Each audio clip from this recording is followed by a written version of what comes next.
Like, we've waited for so long. 5 years. And all of a sudden, like, we have her, and blink 6 months goes by, where I feel like 6 months waiting for her feels like 5 years. The moment that we're in right now is what we've prayed so hard for.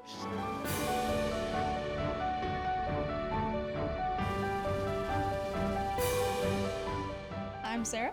I'm Brady.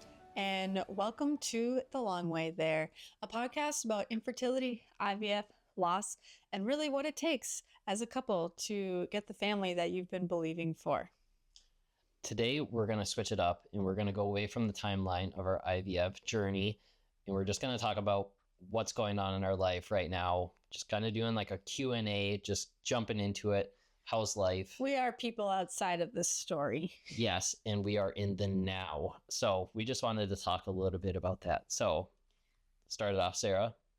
What's new? What's going on? What's on your mind? I don't know. I'm drinking this mango passion fruit probiotic kombucha. Ooh, trying to stay on the healthy side of things. I guess. I don't know. It just tastes good. Yeah, away from your coffee. No, I'm getting that later. Got to get both of them in, huh? Yes. I just wanted to quickly touch on how just talking, like even this morning, like we were setting up time just to do this podcast, and right then and there, we're sacrificing time away from our little girl. It is sad. And I think everything we do that we're trying to like advance, like the podcast or whatever, we're sacrificing time with her. And I think the biggest thing with that is what we've experienced this week is like explain, like on Thursday, you had corporate cup. Yeah. So we had basically glorified adult, not like gym class, but track and field. There you go. For those of you that are not in the area, there was tug of war. There was human foosball. We had flag football. And you're getting paid to do this at work, right? Yeah, absolutely. Yeah. We are. Fun. It was great. But that was like 12 to like 5 or so. And then after, as a team, we went out to just, further the networking and talking. And so happy hour, you can say. Yeah. We went to Buffalo Wild Wings, which I had not been there for a long time. And I really was only there until maybe a little after 6-ish. But it's sad because, okay, I'm the one who usually drops off Sedona at daycare, and I pick her up because my work is out that way and Brady works from home. And so I did not get to pick her up from daycare, which isn't always a bad thing. But it's the fact that this week she literally has been going to bed at like 6 o'clock. She's just been exhausted. I think she's in a growing phase. And I literally didn't even get to see her on Thursday night because she was already in bed by the time I got home. Yeah. You got to see her for 15, 20 minutes in the morning to spend a little bit of time with her, but you're getting ready at the same time. So it's not super intentional time. And then you get home and she's in bed and you're just like, I didn't even get to see my girl today. Like, you just feel like you just sacrifice your whole day, just not even be able to see her. Yeah. And on top of that, I feel like I just kind of already had like an emotional week. Just lots of things getting to me. So then really not being able to see her, it makes me miss her a lot. Yeah, it takes a toll. I know going back to daycare, we had this conversation many times when you were going through maternity leave. What were your thoughts on like bringing her to daycare, or was that ever even a thought in your mind? Like, am I going to stay at home with Sedona, or what is that going to look like? Yeah, obviously we talked about it, you and I. Yeah. I feel like it makes it sound like it's not us. I never thought going into pregnancy and giving birth and having Sedona, I was like, I would never be able to be a stay-at-home mom. Like, I am career driven. I'm focus driven. I, like to do all these things. And I don't look down on stay-at-home moms at all, but I was just like, that's not me because I'm more, extrovert. I need to talk to people. You're a people person. You need to be around people. Yes. Adults. Yes. Adults for sure. But yeah. And then fast forward, we have Sedona and I'm on maternity leave and things are nearing the end. And I'm like, oh my gosh, like now I realize what it feels like to be on the other side and people being like, oh, like I'll be a stay-at-home mom, you know, I'll just stay home with her. Like it's completely different when you have a daughter or a son or a child to take care of because your mind shifts. And so, yeah, I don't know. I thought about it. I was like, oh man, like, you know, it'd be really nice. Like, I'm not ready to leave her. We've been through this whole infertility journey, like just to bring her here. And now all of a sudden, I only get a little bit of time with her at home and then she's off again. And like, that was a really hard shift for me going back to work. Yeah, like you're missing some of those developmental stages. I know, like, even just like we still talk about it today. Like, what if she says mama or dada, like when we're not there, like we're gonna miss out like on every little small step. And she's with people at daycare for what, 8 hours a day, and then she only gets to spend 2 or 3 hours a night with us, and some nights not even any time. And it's just like, which I should preface, everybody, find yourself a guy like Brady. He has been taking nights for me because Sedona still gets up during the night. She needs the extra calories. She's obviously a preemie baby. And so she just needs that extra little bit. She's actually switched now. So at her 4-month appointment, we were stretching her out to like possibly 6 hours at night of getting fed. Was she? Yeah, she was just about to 6 hours. Yeah. Oh.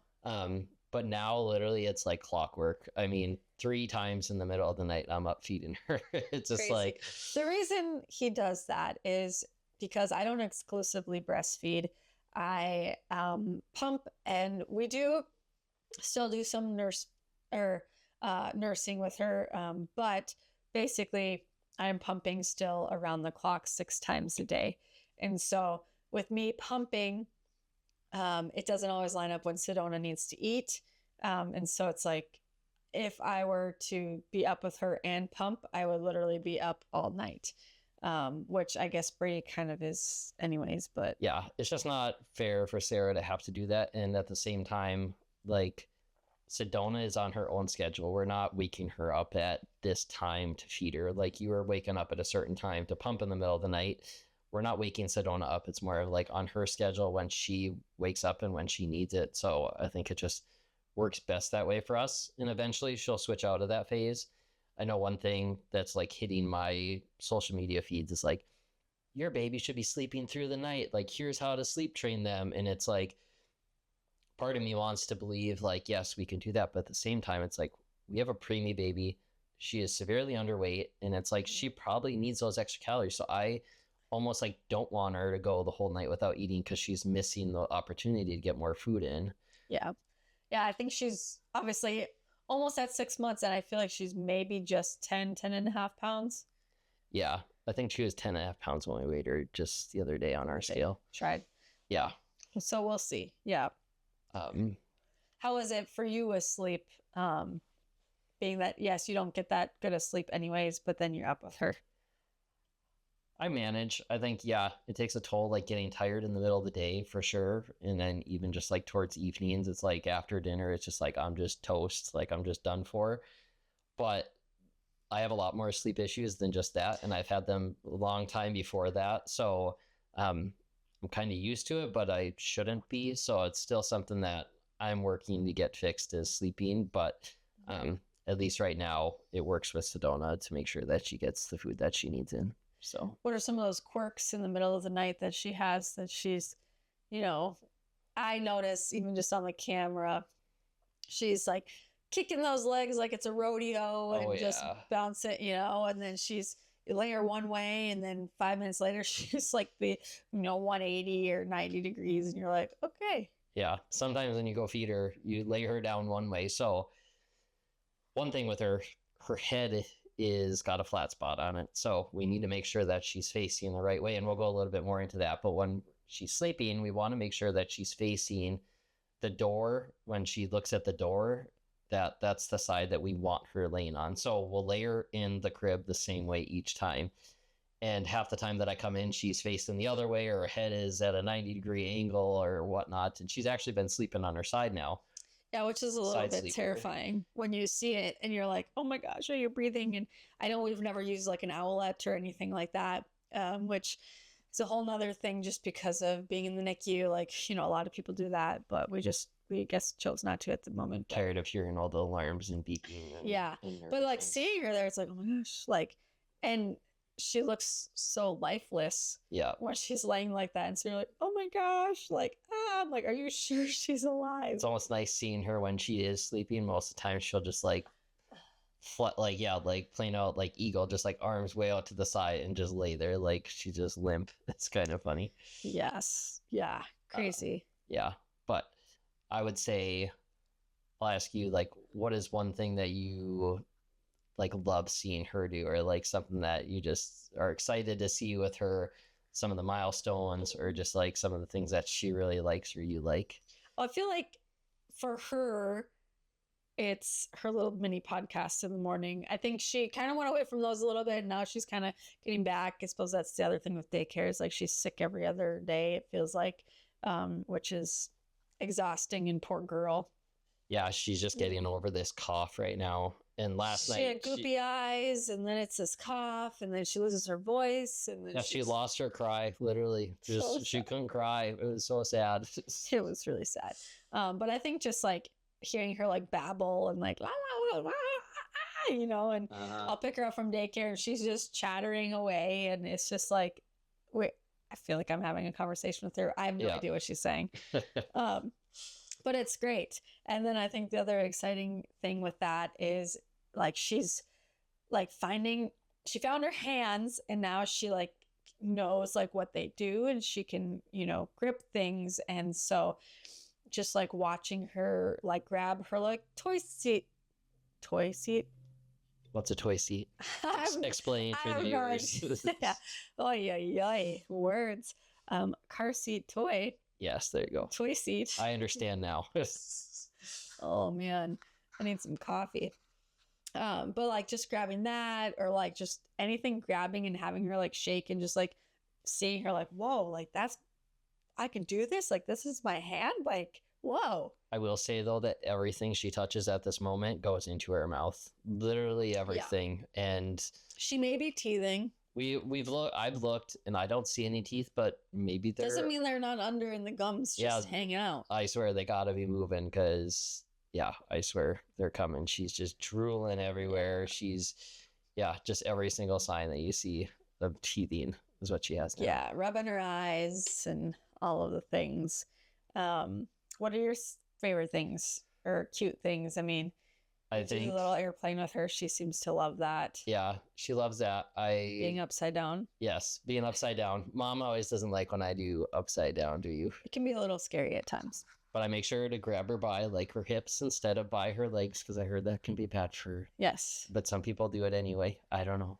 No, she's as little as she is. Yeah, that's true. I would say, like, for example, last night, bath time. So we do 2 different baths. We do tubby bath. That's right. And then we do bath with mom. And bath with mom is very special. She loves bath with mom. So we fill the full tub up, and Sarah jumps in, and Sedona just gets to lay between her legs. And I swear, she just gets... I brush her around. I go, woo! Yeah, you do like a little boat through the water. Yeah. And she's like happy as a clam. And... oh my gosh, her smiles are so big. As soon as you put her in that water. All of a sudden, she just was like... she's just lit up. She's just so happy. So we might have a little water bug on our hands. We'll see. Water bug in the making. Last night, too, is funny. We got a video of it. We dunked her face in. Because before... the first time. You pour water over her face, and she would start coughing because she doesn't know how to like hold her breath, or she'll like breathe in the water. Yeah. Versus yesterday, like we need to eventually get her head under the water. So we just splashed her in the water. I just lightly like tapped. Yeah, in the water. But I would say, bath time. Luckily, right now we're not doing bath every night, or else it would be a big task to do, which it eventually will be. But I think bath time right now is one thing that I actually look forward to with her, because she's so happy, and just seeing her. Just go through that. It's fun. Yeah, it is. It's very rewarding to see her go through. I do feel like she's this tiny but like mighty girl. Like I feel like she might give us some sass down the road. I think she will. Yeah. She'll definitely be that girl. Big personality. Yeah. Big personality. Well, with her being a preemie and being smaller, how are you feeling like with her development so far and where she's at? I feel like she's come a long ways. I'm like super proud of her. But that was like one thing I feel we obviously had the early education here, early intervention. Sorry. Yeah. Wow. All of these terms. Early intervention came and, you know, we advocated like, hey, we know she's a preemie. There's these certain milestones. Like she obviously is going to be 6 months old, but she's 5 months adjusted because that's how they, Can you go into that? What is an adjusted age for a preemie? Adjusted age is basically you have your birth age, right? So she's 6 months from when she was born, cut out of my belly. Yeah. Breathing. But they go off of her due date. So being that she was 4 weeks early, a month, instead of being 6 months, the adjusted age goes to her due date. So 4 weeks earlier or later. So 5 months technically then. Yeah. Okay. So that's what they go off of developmental items such as turning, rolling, talking, fine motor skills, all of tummy time, all of it. Yep. She has, I feel like, just a little bit extra on her journey because she had the in uterine growth restriction, which just makes her like a little bit smaller in body stature and things. So I feel like that is just another challenge and hurdle that she's just gonna, you know, rummage through. Mm-hmm. But yeah, so we had early intervention come and kind of practice some things. They set out a plan. But yeah, that's kind of when we advocated for the flat spot on her head. Yeah, that's bringing it back to the flat spot. Now, that's one part where originally, like, I was really nervous about it because I thought you obviously Google things and you see that there's some, I don't know what the name was, craniosynostosis. Something where they should have to have like brain surgery, skull surgery, and you're like, oh. Yeah, where the plates of her head are already fused together when they shouldn't be, and all this stuff. And that was really scary, like sitting there in that moment. And I was like, oh my gosh, Brady, her head. And being that she's blonde, you can see everything on her head. You can see like the, you know, like the veins and how like the bones and like everything and like the soft spot and everything. Yeah. So you can see everything. And so like normally you probably wouldn't notice, you know, that little ridge in a baby's skull. But when you pull it up on Google, like literally it was exactly what it was. It was like not in my mind. I was like, this is not what it is. It's like, obviously this equals this. It was super scary, but we brought her in and our doctor just said we needed to get like this tortle, which basically made her head turn to one side. And then it was later until we actually moved forward and we went to PT that we found out that. Well, we went to urgent care and they said that it was fine. Yeah. That's just part of her skull. And so then the tortle stuff was later. Yeah. But anyway, so then we did tortle. Then we're now to PT and did she do some measurements? I can't remember. Yeah, she did kind of like the side to side, front, and then like the diagonal to making sure like her ears are like level and then like in line and like symmetrical and stuff. Yeah. So she actually gave us a referral to this other prosthetic. It's called other prosthetic place that actually measures her skull, and they put her in this machine, and sure enough, all the numbers came out stating that she needed a helmet. So, which is, it sucks, yes. But as parents, like we thought like early intervention would have told us and given us those tools. But unfortunately they did not. And so kind of hearing that she needs the helmet to help correct this is again, almost like, okay, we have an answer. It's going to be fixed. And just another thing that will help her along her journey. Yeah. And I think from my perspective, it's like one thing, it's only going to be maybe 6 months. Like it's going to help because you can see the curvature in her head, like the It's pretty flat. Yeah, and you can notice it. So it's like if we just have to go through that little bit to sacrifice her to have that. And I just think of future Sedona, how she will thank us for doing that, because I can't imagine just being a female or being anybody in general where you maybe have this lopsided head. Kids are mean, people are mean, unfortunately. So hopefully we can just do this. And it's not it's not painful to her. It's not hurting her. It's not anything. It's just helping. Yeah. So, yeah, I think that's one thing that we literally just got out of the appointment last week, and she's getting the helmet, I think, next week already, or 2 weeks from now. Yeah. But coming up really soon here. So, yeah, I think that's just another thing when your kids are preemies or just not even a preemie, but just advocating for your child to make sure that they get the best care with doctors or the best care at school or anything. I feel like I'm realizing that now. Obviously our infertility journey taught us to advocate for ourselves, but I will do anything for Sedona. Mm-hmm. She's going to have the best. She's going to get what she needs to thrive. And there's just not going to be any other way. Yeah. And you just need to listen to your gut, because early intervention said her head was just fine. And we knew something was off, and then the doctor says everything's fine. You just need to do the total. And it's we knew that wasn't the answer either. So it's kind of just digging further and further just to get, to make sure that you're being heard by yourself. So, yeah. What are your thoughts, I guess, overall as a helmet, as a dad, being that you have a daughter? I don't see anything I have the same perspective as you. It's just that it's a short period of time. It's going to help her in the long run. And it's just a little bit of a sacrifice that we need to make. Luckily, the doctor or the prosthetics person said it's actually more of a struggle for the parents going through it, because they have to see their kid with that helmet on. He said that the kids, they don't really care, that they don't notice. And it's just something that's going to be a part of their life. And they're not going to remember it. So it's just kind of going through that little time space like that. I know in daycare, in her class, she has a couple other kids that have helmets. So it's not out of the ordinary. Yeah, it's not out of the ordinary.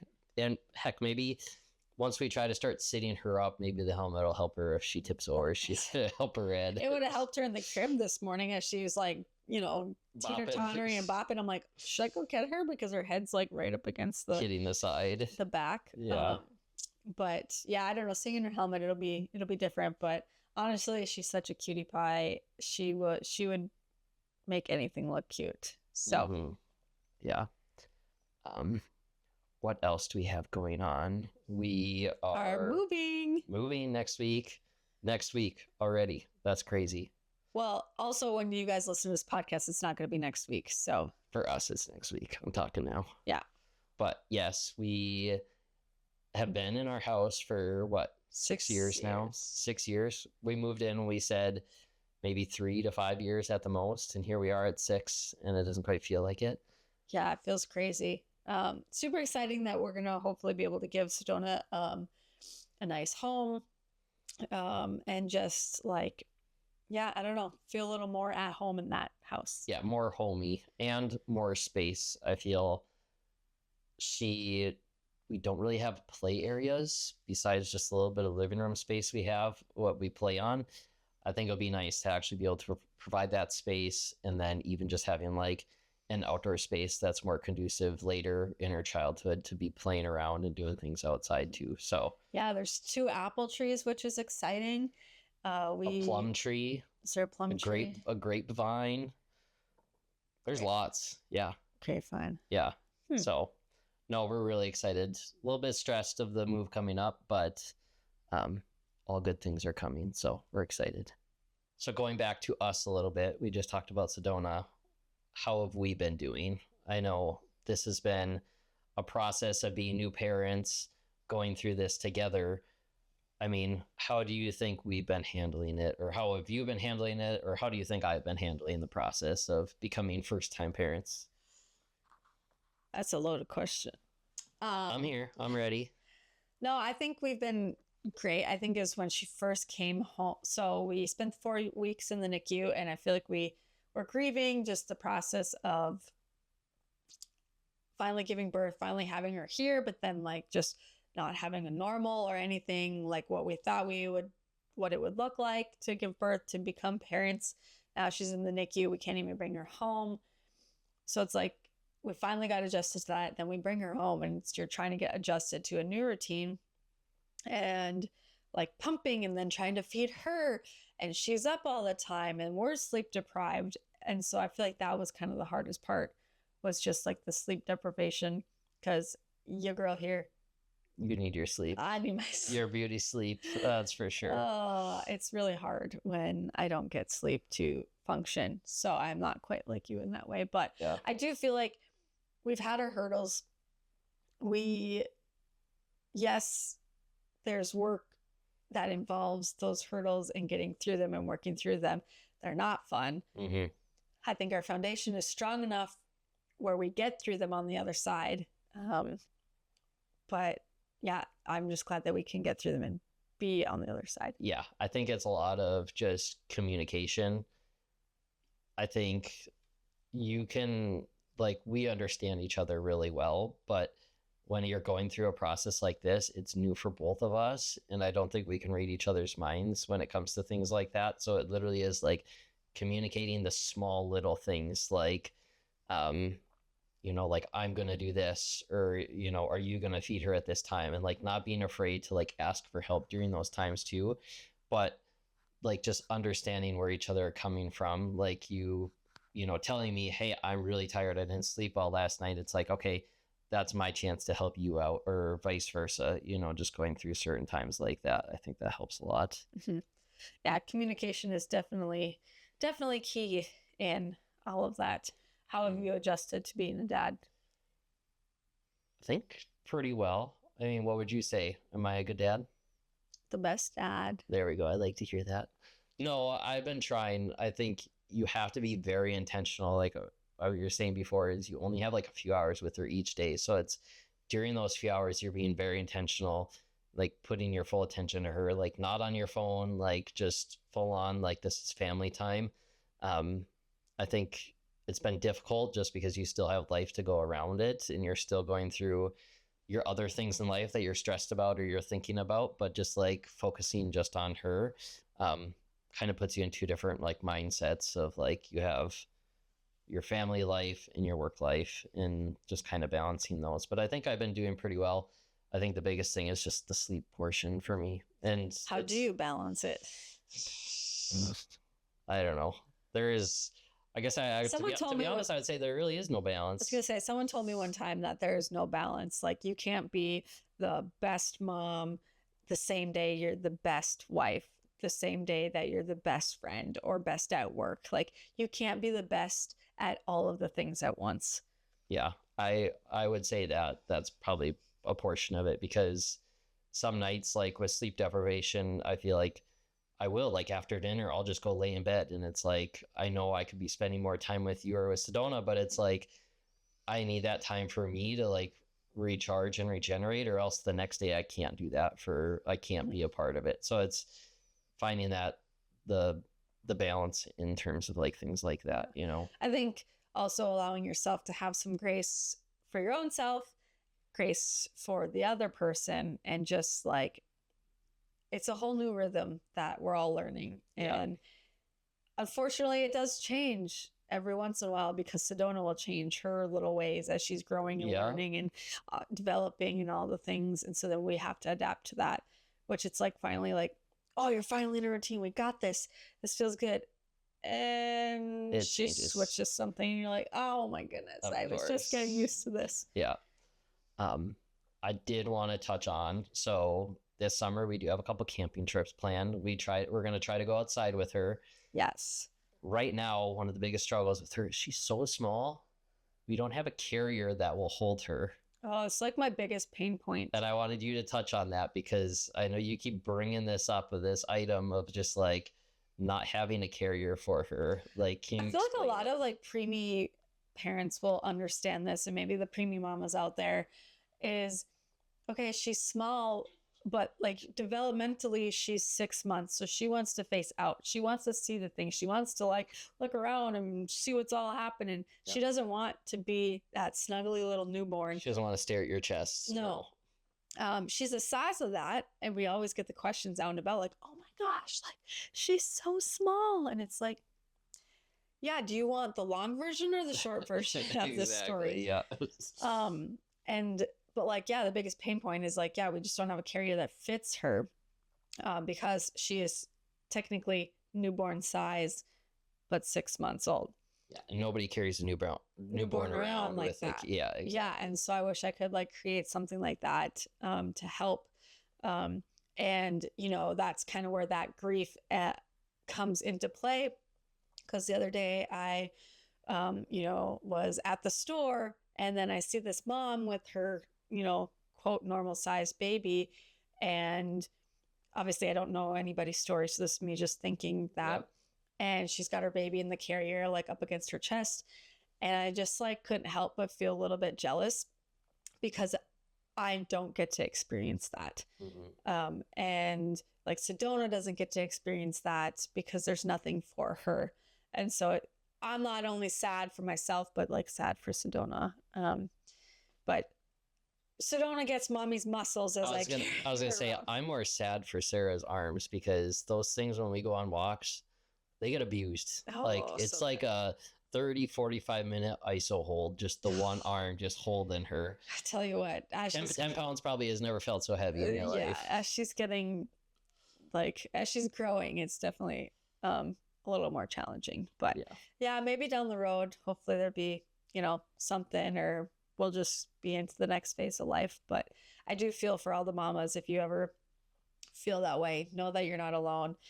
And hopefully one day we can, you know, band together and get something created. Yeah, I know you were just talking about like comparison and grief of seeing other kids. We were just at my brother's party and there was a child there that was, I think, 3 months old. It was 17 pounds. 17 pounds, almost twice the size of Sedona, and she's almost 6 months.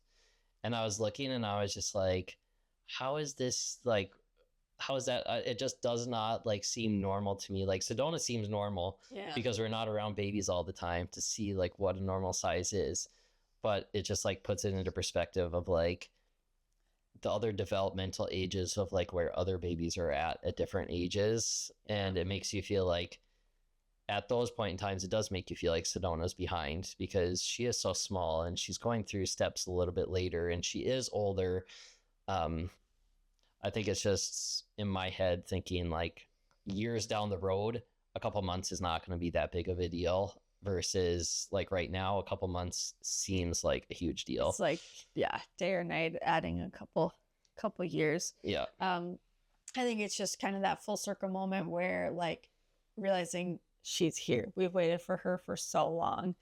And just the realization like she's going to be 6 months. How the heck did that happen? Half a year. I know. It's so crazy. Like we've waited for so long. Like these 5 years of waiting. I was going to say 5 years now. It's been 5 years. And all of a sudden, like we have her and blink 6 months goes by where I feel like 6 months waiting for her feels like 5 years. Or like 6 months with her feels like 2 days. But I will say like it gives us a whole new world of perspective. Because us going through 5 years of infertility to have Sedona, like it makes it easy to not be on your phone when you're with her or like to be so intentional with her because you are so grateful for everything that she does. I mean, like when she has a blowout or like, you know, like gets... That'll never happen. Yeah, she's known for that. She's a fart queen. Yeah, she is. But anyways, when she has that, it's like we don't get mad. Like it's one of those things you're just like it's kind of funny. Yeah, it's kind of funny, but like you're grateful for her like going through that, or even like when she is having crying spells, you're just like, okay, this is kind of annoying, but at the same time you're just like, we have her. Like we prayed for this, we waited and we prayed and she's here. Exactly. Like you got to realize the moment that we're in right now is what we've prayed so hard for, and to be in that moment, you can't take it for granted. You just have to live it and take it. And it's just an amazing feeling. Yeah, one of life's biggest blessings for sure. So if you're in the thick of your own journey right now, know that we are here with you. DM us and we'll pray for you. We are huge on our faith, but we hope that you'll follow along on our story and our journey. We're just, two people sitting here as a couple with a lived experience that we hope nobody goes through. But we're here to share our experience with you. So hit that like button, leave us a review. We'd love to hear what you think. Sometimes messy, always real. Let's do it together. Let's do it together.